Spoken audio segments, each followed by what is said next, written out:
back from Passion Project, and today I'm so excited because we have the amazing, badass Laura Zerra here. Hi, Laura. Hi, thanks so much for having me. Yeah, I'm so excited to have you here. So Laura, I'm sure we've got a lot of fans watching right now, but Laura Zerra is a primitive survivalist, hunter, and nomad.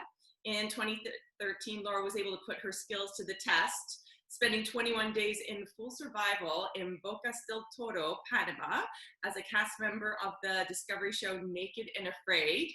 As an all-star cast member, she was asked to return to complete another 21-day challenge in the Peruvian Amazon, and again to complete 40 days in the Colombian savannah in season 1 of Naked and Afraid XL. Laura is a true nomad who loves to challenge herself and is always looking for the next great adventure. By pushing her limits, she's constantly furthering her knowledge and loves to learn new skills. Her passions include primitive hunting and bow building, exploring wild places, free diving, and teaching what she loves. Laura, I'm so excited to chat with you. Thanks for being here. I appreciate you having me on. I'm honored. Yeah, so it's really cool that I got to interview you a couple of years back for your book, Guide to Knife Making, and you blew me away. That was like such an amazing interview, and I'm pretty sure I cried because your connection to nature and animals and the wild was so beautiful and inspiring. And I was really excited to have you on the show today because I feel like you exemplify going after your dreams, like following your passion. And you know that saying, like, follow your passion, everything else will come. Money, success, sometimes it just sounds too good to be true. But, you just feel like, I mean, what a wild child. You're doing these incredible things. It's definitely very far from the traditional path that most people take. And you're following your heart and you're making it happen. And I'm just like, has that been the experience for you, that everything follows when you follow your heart? Oh, absolutely. And I wasn't always like this. Like, I used to follow what I thought other people's expectations for me were. So me following my dreams didn't happen until I was in college. And up until then, I was pretty much doing what I thought I was supposed to do. You're supposed to like go to school and get a practical job and, don't push too far because you need to really focus on plan A, but you have to have a plan B and a plan C, and it has to be very practical.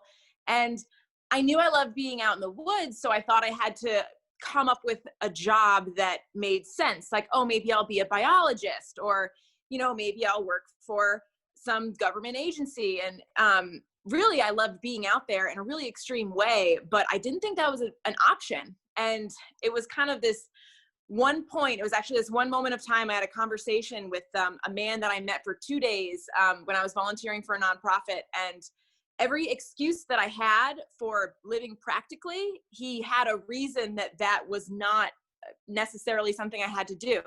And so he completely blew my mind. This one interaction with this one person, it changed my entire life. And I was like, wait, maybe I can do what I want. Maybe I can think outside the box. Maybe I can live the life I want to lead, even though I don't know how I'm going to get there or what that's going to look like.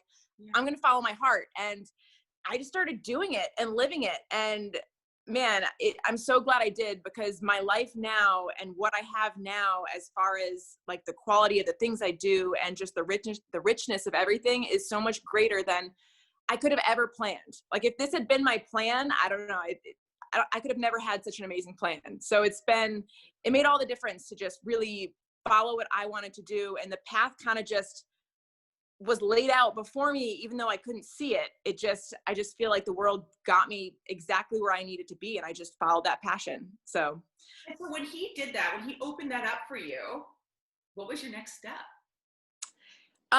Well, so I was actually in college at the time, and I was a total overachiever, just overpointing. I had to do perfect. Everything was, I just wanted to do the best at whatever I was doing. But I realized that I didn't need college, and that I really wanted to learn survival. That's what I'd always been passionate about, was like living in the woods and existing kind of as a human animal. So I'm not saying everyone should do this, but my next step was to quit college, which, funny enough, is one of the things that I'm most proud of doing, because it was the first thing in my life I think I ever did for me. It was something that was a decision that I don't think anyone else would have looked at and thought was like a wise thing to do for my future. But for me, it was like honoring myself and what I wanted, and knowing that I believed in myself enough to make this really scary and to others, seemingly very poor decision. But it was so important for me. And, you know, like I said, I don't think that's a decision everyone, I don't think if you drop out of college, your dreams will come true. But for me, that was a step I needed to take. And it was kind of this commitment to myself. It was like, you know, you're coming on that roller coaster and then you just go over the edge, and it was like, all right, I'm doing it. Like, it's happening. And I've been going ever since. And now I trust myself a lot more. And you know, when you take that first scary step and you don't die, then you realize that, okay, like I can do scary things and I can do hard things. And you kind of just trust yourself a little more each time to do what is best for you. Yeah. And I do love, like, you know, when I'm reading your bio, that you do have a commitment to learning. Like, I mean, you're so amazing. Yeah. I mean, you can survive. You know, I was watching the Arctic episode last night. I'm like, that's insane. You can do it all, but it's like, I can see your hunger to learn more. And yes, always commitment to learning. Yeah. It's kind of an obsession of mine. Like, I don't think I'm very good at anything, but I want to experience and learn everything I possibly can. And so I've always just kind of, you know, like I want, you know, I like this. Well, I'm going to go and just dive into that and learn that and then take what I want. And then I, you know, I think I have kind of that ADD mindset where I'm just like, oh, what's over here? What's over here? And it kind of feeds my excitement for everything, and things don't get boring. I don't know. I think anytime I'm uncomfortable and I'm really pushing the boundaries of my comfort zone, that's when I'm learning. And so doing new things and I love it. It makes me feel alive. Yeah. And I guess, like there's always a new challenge as far as surviving. My God. I mean, do you feel like you could do anything? Do you feel unstoppable? I mean, in a lot of ways, I think the more, you know, I know that my strength is being really happy and comfortable in the most uncomfortable situations. Yeah. So I know that no matter what happens, I think mental attitude is so important. And I don't necessarily think I'll ever have all the physical skills that I want, but it's that trust in self and knowing that I can be in a good mental state for things and that I can problem solve. Because, you know, for survival, especially, I feel like it's not focusing on what you don't have, it's focusing on what you do have and how to use it to meet your needs. And that's kind of something I've taken into life in general that I think is really important. Is it's like, all right, you know, I might not be in the perfect situation at every moment in my life, but there are things I have, and how do I focus on those things and make the best of it? And so it's kind of something that has given me this really important view when I enter anything, whether it's, you know, a survival situation or, you know, a global pandemic. It's like, it's not what you don't have, it's what you do have and how you're going to use it. And so in a lot of ways, it's like I can go into life knowing that, you know, I'm going to be okay. Like, no matter what happens, no matter what gets thrown at you, it's like you deal with what you have and you make the best out of that. And then how can you go wrong? Yeah. It's like that attitude, like everything is figure outable.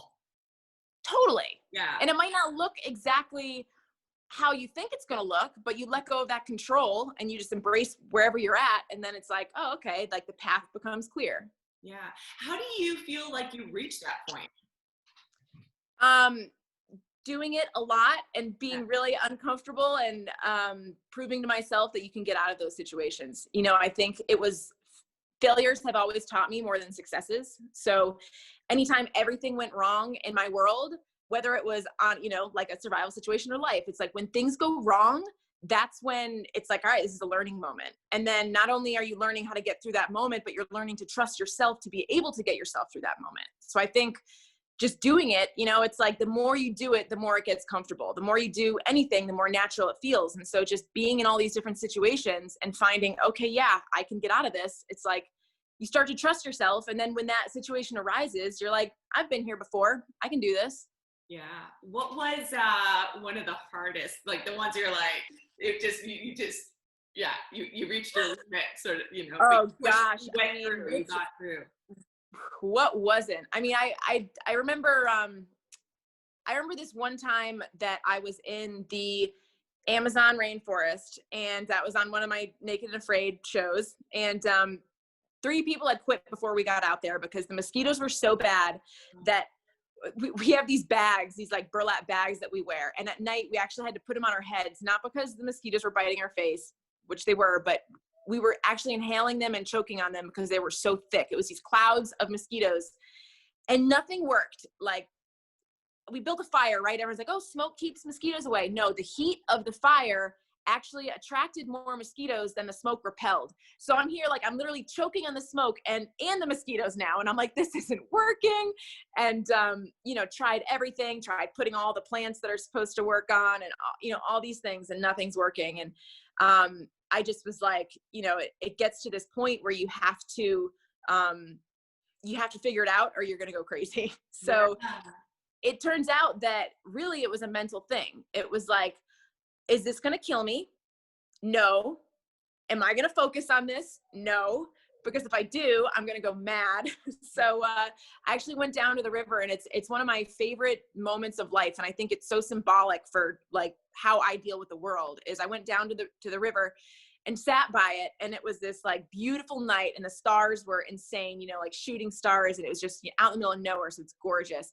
And there's all these fireflies upriver, and downriver there's this massive storm, and there's just lightning across the sky, but I'm dry and there's no clouds above me. And it was like one of the most beautiful nights of my life. And instead of focusing on the fact that I was being eaten alive, I was focusing on all this that was going around me. And it was just one of those moments where I was like, wow, like I get to be here, and like having gratitude for getting to see what I was seeing. Yeah. And so it was like, all right, like this mental attitude was the tool that I needed. It wasn't actually like a certain plant I needed to find or a certain skill I needed to have. It was like putting my mind to something. And then, but I mean, when you get in situations like that, so, your mind can be your best friend or your worst enemy. Yeah, it's almost like, that is the biggest obstacle, is mindset and headspace and all of that, and that's incredible. One of the few things that we can always control. So when everything kind of goes crazy around, it's like, all right, what can I control? I can control my brain right now. Maybe that's it, but I'm gonna do it. Yeah. And what was like a moment where you're just like, I cannot believe this is happening to me as far as your career goes, and you're like, you're following your passion. Like, what was a moment where you're like, oh my God, like, I can't believe this is happening. I think there's been a lot of moments like that, and for good or for bad, there have been times in my life where I'm like, I don't know what's happening. Like, what am I going to do? What's my next step? I mean, the first time I ever got called up for Naked and Afraid, it was literally one of those points in my life where I was like, I have no idea. Like, I'm out of money. I don't know what I'm going to do. Like, what's going to happen? And I'm staying at a friend's house, and he lives out in the middle of nowhere, like doesn't have a cell phone, has like a landline, but is completely disconnected from the world for the most part. And his landline rang, and it was actually a producer that had gotten my name from someone else that I hadn't seen in years. And it all came together. I'm like, first of all, how did you find me? And second of all, you want me to do what? And it was so funny, because like the night before, I literally had a conversation of like, I have no idea what I'm doing with my life right now. Like, what's the next step? How do I keep doing what I'm doing? And, it always just like ends up working out somehow. And even when it doesn't, when things seem like what's next, or, plans fall apart or whatever, there's always this next moment that just kind of like unveils itself. And it's almost like when everything falls apart around you and you don't have anything anymore, that's when you're open to anything. Because if I had some kind of job where I had a commitment or whatever, I wouldn't have been able to say yes to that opportunity. So it's like, I almost look forward to those moments more now, because I'm like, oh, what's the world throwing at me now? Something's about to happen. That's awesome. That's so incredible. And you didn't have a second, and also you maybe didn't have a choice. Like you said, did you just jump at that? You're like, absolutely. And I like living a life where I can be open to that kind of thing, because you just never know what opportunities are going to come up. And so being able to say yes. And I don't know, I love those like unexpected and really exciting things that happen and come up. And, I'm always chasing the next adventure. So when an adventure finds me, I have a really hard time saying no. That's so awesome. And now you do so many things. Like, you're on the show, you're an author, you teach, you take people on expeditions, and I've done all of it and continue to do all of it. More so now, I've just been focusing more on, I love writing, and I want to write a book the book that I wrote was a book on knife making, which was super fun. And it was really challenging because it was a technical book and technical writing. I'm like, I can tell stories, but can I really do this? So that was exciting, but I want to write more about kind of my adventures and my stories. And then I balanced that out with really just feeding that drive that I have to learn and experience new things. And so it's like, I try to have an adventure every day. People look at my Instagram and they probably think, does she have some kind of backlog of stuff that she's posting? And I'm like, no, like I try to go out every day and do something and just put myself out there in some way and just push myself in some different way. So it's kind of always, that's how I balance myself out. I'm like, all right, I can't be out adventuring like all of the time, like, but I need to balance it out and fit it in there somewhere. That's incredible. Yeah, I would love to get a book from you. And I think you should do something like kind of push through your limiting beliefs. Like you could do it all. Yeah. Thank you. And I think you mentioned a podcast, that you're working on a podcast. Yes. Yeah. So, I mean, I think now, especially, I just took a big break from social media and kind of just did like a big social media detox and went off and had all these adventures and fed myself. And then the world started going mad. And I was like, oh my goodness, I see all these people and I hear all these people that I'm talking to that, have lost so much and their lives are changing in huge ways. And I'm used to change, but I know a lot of people, it's kind of like whole worlds are falling apart. Relationships are falling apart, talking to all these different people. I'm just like, this is one of those times where I feel like the skills I have, like maybe could help even one person.